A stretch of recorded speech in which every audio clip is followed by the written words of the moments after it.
Did you know that over 8 million tons of plastic waste goes to ocean each year?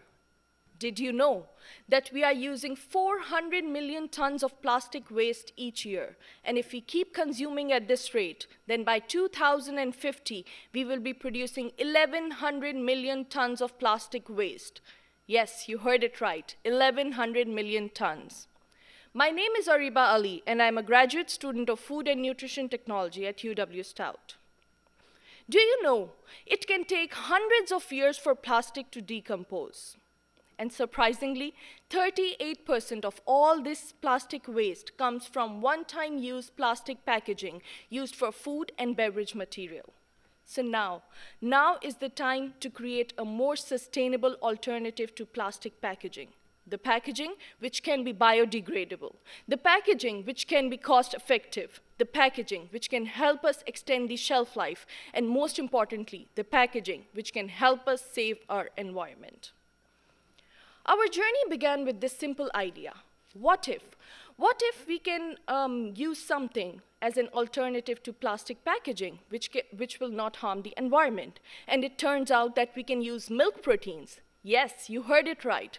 Milk proteins called whey protein isolate and glycerol, two components that are capable of producing biodegradable films.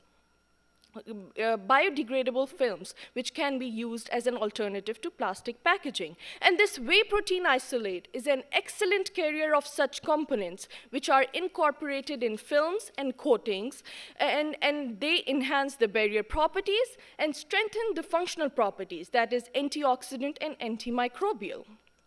The packaging systems made with dairy proteins have been sourced as an excellent shield of physical and microbial contamination, thus playing a very important role in shelf life extension and maintaining the quality of food materials. Over the time, we tried using varying amounts of whey protein isolate and glycerol, and we formed 4 films.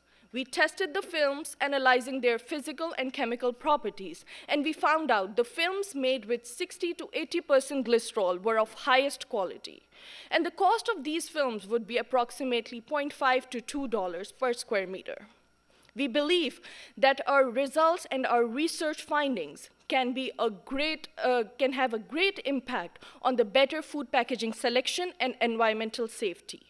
We hope that others can get inspired by our research and think of new ways to protect our environment. Thank you.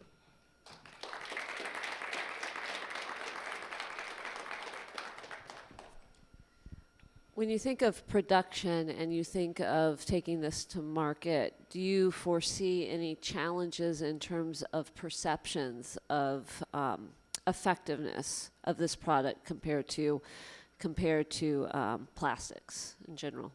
Very good question, but to your surprise, all the big companies which are working like Mondelez, Nestle, and Tetra Pak, every company is already working on this phenomena to make their packaging sustainable. So this is already a goal of all the major companies, and I think the acceptability would be pretty easy because we are also trying to make something sustainable. So you talked about the product being biodegradable. Yep. What process does it have to go through to be biodegradable? Is it water, or, I mean, how does it break down? What do you use to break it down? What do we use to break it down? Okay, that's a good question, but actually the material we are making it is the plasticizer and the whey protein isolate. Both are the natural components, so that is why it makes the biodegradability easy, and it is not going to a normal waste. Yeah. I'm curious about the source of the whey protein and glycerol. Is that the name? Yes. And is it taken from the food chain, or is it a waste product? Can you talk about that? So whey protein isolate is actually a milk protein. So it is extracted from milk. And glycerol is a plasticizer. So it also came from natural sources. So that's why our cost varies so much, because it solely depends on a lot of factors, from where are we getting all the proteins, how natural are they, how much are we using. So this all depends is actually affecting the cost as well.